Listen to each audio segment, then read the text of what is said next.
Hey everyone, my name is Jack. Welcome to the channel. I talk about a variety of topics, but mainly focusing on personal finance, real estate, and other types of investing, and hope to help you build a better financial future for yourself. In this video, I want to talk about the unprecedented levels of money printing that we've seen by the Federal Reserve over the last couple of months. More specifically, I want to talk about what investors can do to protect themselves from a potential downfall of the US dollar, and if it loses its status as the reserve currency of the world. Now, of course, I'm not a financial advisor, and anything in this video should not be taken as financial advice. If you are unsure about an investment, definitely do your research and contact a licensed financial professional if you still need help after that. And if you like this sort of content, do please give it a like, as it helps the channel out a lot, and will let other people see this sort of content, and will also let me know to make more content like this. Thanks. Now, the Federal Reserve is a sort of bank, it's what we call it, but it's a central governing agency that controls the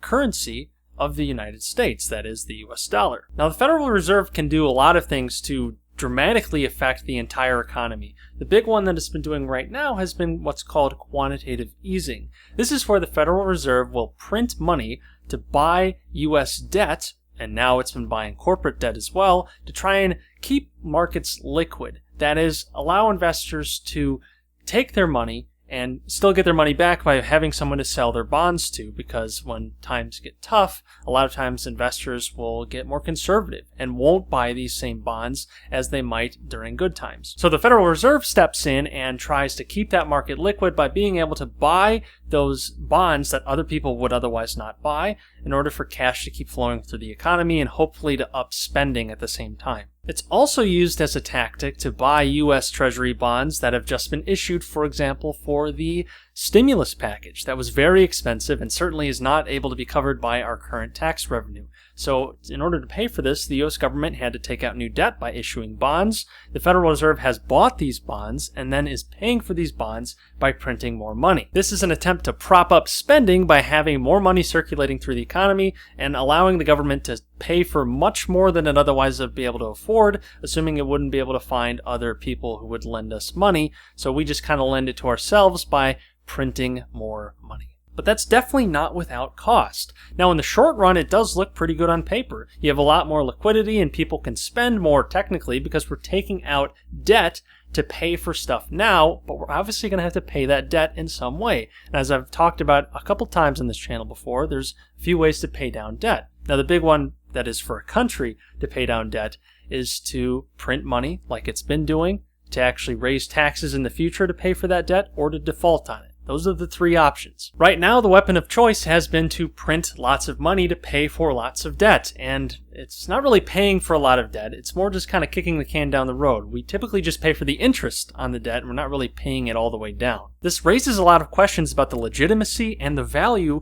of holding a US dollar. Since there's so many more of them being printed, this would cause inflation and cause dollars to be worth less tomorrow than they would be today. Historically, the Federal Reserve considers about 2%, maybe 3% of inflation to be a healthy rate. And this is because it would be enough to incentivize people to use their cash rather than hold it, since it would be losing value over the long term. So it's to drive some spending there and get people spending and circulating money through the economy, since that does drive economic growth. But it begins to become a problem when this spending is driven just by money printing, since it's not as though there's any new value being created or really any new real spending. It's all just from people having more money, not necessarily more skills or more productive value or anything like that. It's sort of like putting the economy on a sort of sugar high, whereas we're getting money from the Fed that's just being printed out of thin air, which is arguably a very big problem that the government can do that just at will, because it's creating something out of nothing and then acting like that something has value. And it does technically have value because we say it does, but the more of that stuff that there is, the value of that currency has to come down as more of it is printed, because it's less scarce, and scarcity causes value for something like a currency. So what you're really doing is you're taking the same productivity of the economy as before, and you're just injecting more money into it. Not more value, but more money. And the more money there is, the less scarce that money is, and the less valuable each single dollar is, which causes inflation over the long term. Now, in the short term, it does look good because we have a lot more spending, so it seems like consumer confidence is better because people have more money to spend.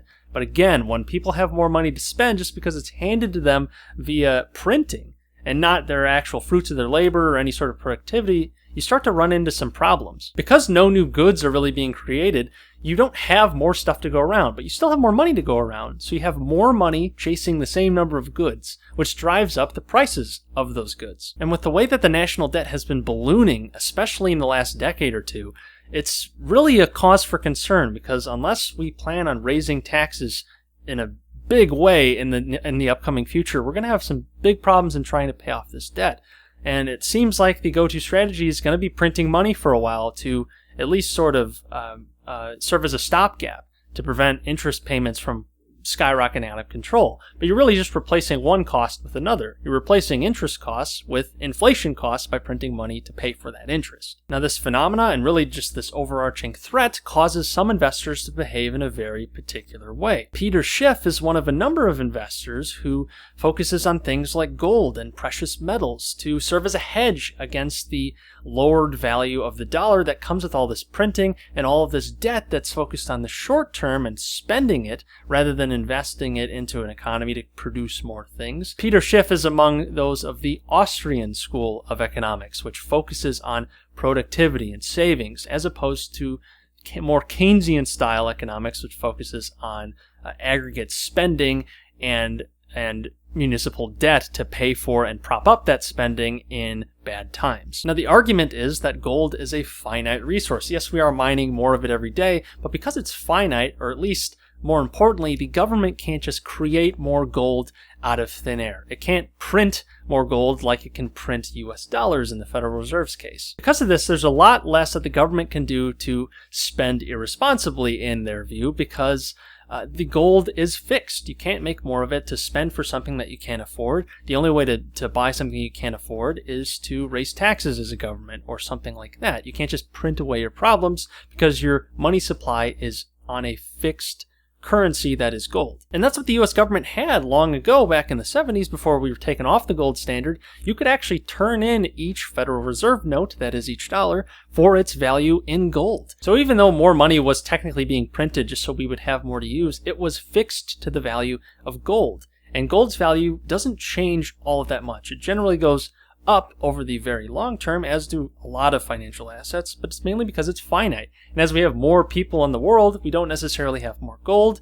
and because of that, gold's value goes up. It's a scarce resource. But that changed when we went off of the gold standard and moved to a fiat currency like so many other governments have throughout the world today, including the euro, among other major currencies. They're not actually backed by any sort of fixed asset and are called fiat currencies for that reason. They're technically fake. It's all a fugazi. You know what a fugazi is? No, fugazi. It's fake. Yeah, fugazi. It's a wazi, it's a woozy, it's a fairy dust. It doesn't exist. It's never landed. It is no matter. It's not on the elemental chart. It's not real.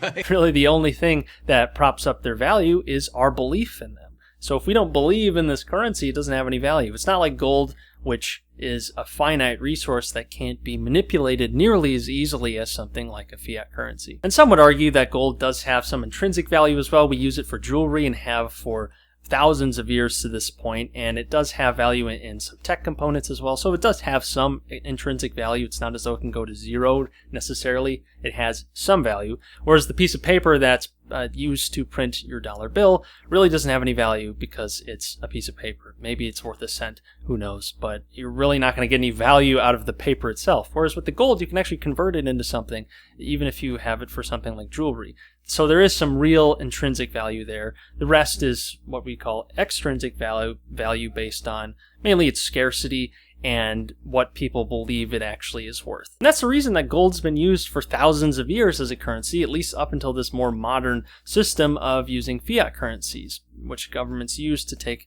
better control over their currencies. Well, not necessarily better, but certainly take more control so they can manipulate things much more easily, which they couldn't do on a gold standard. So not only can investors buy things like gold, but one of the best ways to prevent against the inflation that eats away at the value of dollars is really just to buy assets. It doesn't have to be assets like gold. It can be things like stocks.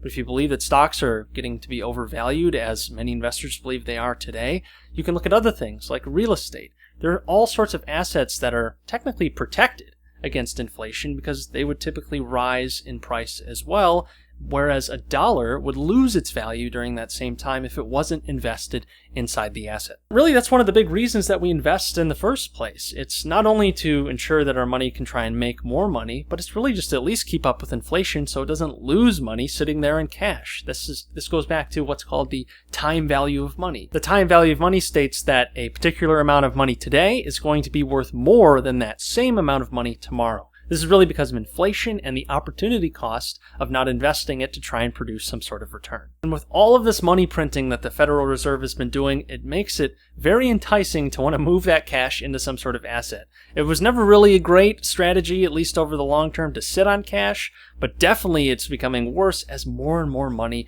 is being printed. And unfortunately, you can't just print yourself out of a recession. If you could, then we would just be printing ungodly amounts of money every single day because why would we want to limit ourselves to a good thing if printing money really was the end-all to a recession or was somehow a useful tool for it? It really doesn't work in the long term to print yourself out of a recession. We can take a look at any of the hyperinflation examples that I've covered on this channel before, like Zimbabwe or Weimar Germany back in the 30s.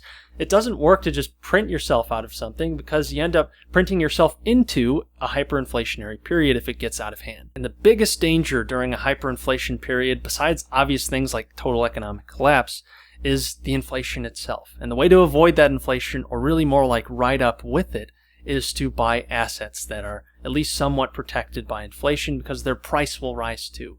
The dollar's price will not rise with inflation. It does the opposite. It goes down. It's one of the few things that would go down in the financial world that's technically considered an asset. It's what we call a depreciating asset during an inflationary period. Another way to hedge yourself against the dollar is to buy things like international stocks that aren't necessarily that tied to the U.S. Now, obviously, the U.S.'s economy is very tied to a lot of international economies as well, and many countries rely heavily on U.S. consumption, among other things.